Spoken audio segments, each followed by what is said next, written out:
मुझे मुझे काफ़ी लोगों के मैसेजेस आते हैं कि आप कभी कोई बैंकिंग स्टॉक के बारे में बात क्यों नहीं करते।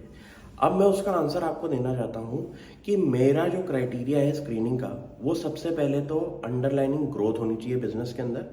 प्लस ऐसा सेक्टर होना चाहिए जहाँ पे आपको थोड़ा सा ग्रोथ का मोमेंटम फ्यूचर के लिए भी दिखाई दे। तो इसी सेक्टर पे मैंने एक कंपनी आइडेंटिफाई करी है अपनी, फेडरल बैंक, जिसके अंदर मैं पिछले कुछ सालों से इन्वेस्टेड हूँ और इसके फाइनेंशियल रिजल्ट्स जो कि Q1 के आए हैं उससे काफ़ी ज़्यादा सेटिस्फैक्ट्री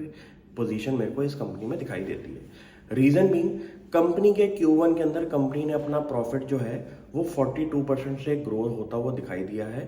कंपनी के जो ROE और रिटर्न ऑन एसेट्स हैं उसके बारे में अगर हम बात करें तो ROE कंपनी की 15% की है, रिटर्न ऑन एसेट्स अराउंड 1.3% का है। कोई भी बैंक अगर 2% के ROA पे आ जाए तो एक उसको ग्रेड A लेवल की पोजीशन दी जाती है। कंपनी में अभी इस चीज पे थोड़ी सी इंप्रूवमेंट की गुंजाइश है। प्लस कंपनी के अगर हम डिपॉजिट्स और एडवांसेस की बात करें, वहां पे आपको 20% से ऊपर की ग्रोथ दिखाई देगी। प्लस कंपनी का जो मेन प्रॉफिट बढ़ने का रीजन है वो ये है कि जो जहां पे ये लोग अपने लोन्स दे रहे हैं उसके अंदर आपको जो परसेंटेज मिल रही है यील्ड की, वो सबसे ज्यादा है। अब कंपनी ने अपनी इन्वेस्टर प्रेजेंटेशन के अंदर ये क्लियरली बोला है कि उनका हाई यील्डिंग पोर्टफोलियो अराउंड 33% से ऊपर का टोटल एडवांसेस का पार्ट हो चुका है, जिसके अंदर आप ये कह सकते हैं कि क्रेडिट कार्ड्स, आपके पर्सनल लोन्स का एक बहुत बड़ा कंट्रीब्यूशन होता है। अब ये एक ऐसी कैटेगरी है जहां पे बैंक को आपका इंटरेस्ट रेट काफ़ी ज़्यादा मिलता है, लेकिन इसके अंदर रिस्क का कैटेगरी भी सबसे ज़्यादा होती है। अब कोई बैंक अगर ये बोले क्लियरली अपनी प्रेजेंटेशन के अंदर कि उनका हाई यील्डिंग पोर्टफोलियो अराउंड 1/3 से ऊपर का हो चुका है, तो ये कह सकते हैं कि जो प्रॉफिट आपको दिखा रही है उसके अंदर एक ग्रोथ का मोमेंटम तो है,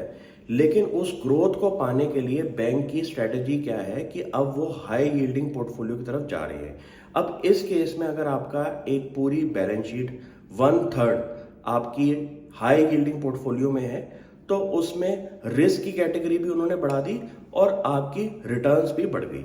तो ऐसे केसेस के अंदर आपको सिर्फ प्रॉफिट देख के कंपनी में इन्वेस्ट नहीं करना होता, क्योंकि बैंकिंग स्टॉक्स जो होते हैं वो एक साइक्लिकल नेचर के मेरे हिसाब से होते हैं, जहां पे कंपनी का NPA अगर ट्रिगर होना शुरू हो जाए, ट्रिगर का मतलब ये है कि कंपनी का जैसे नेट NPA 0.5% है और अगर वो 1-1.5% से ऊपर का क्रॉस हो जाए तो ये एक बहुत बड़ा रेड फ्लैग है मेरे लिए, क्योंकि इसका मतलब ये है कि बुक्स के अंदर अब थोड़ी सी प्रॉब्लम आनी शुरू हो चुकी है।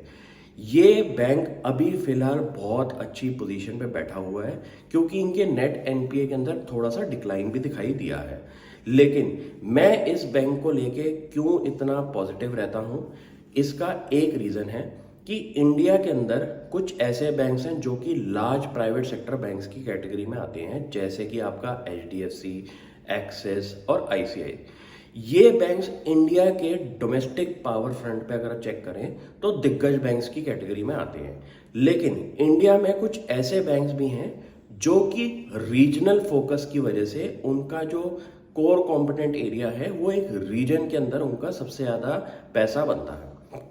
इस केस के अंदर जो कि हमारा फेडरल बैंक है, वहां पे उनकी जो कोर कॉम्पिटेंट एरिया है वो है हमारा साउथ का। तो वहां पे इस बैंक का जो पोर्टफोलियो है सबसे ज्यादा लार्जली अलाइंड है और इनका जो कोर कॉम्पिटेंट एरिया है वो है साउथ की मार्केट को ढंग से पढ़ना। मुझे ऐसे बैंक्स में काफी दबदबाव दिखाई देता है जो कि रीजनल फोकस है और अपने रीजन पे अच्छी तरह से कमांड करके बैठे हुए हैं। प्लस कंपनी की अगर हम वैल्यूएशन फ्रंट पे बात करें तो अभी भी कंपनी का जो P रेशियो है वो <10 की है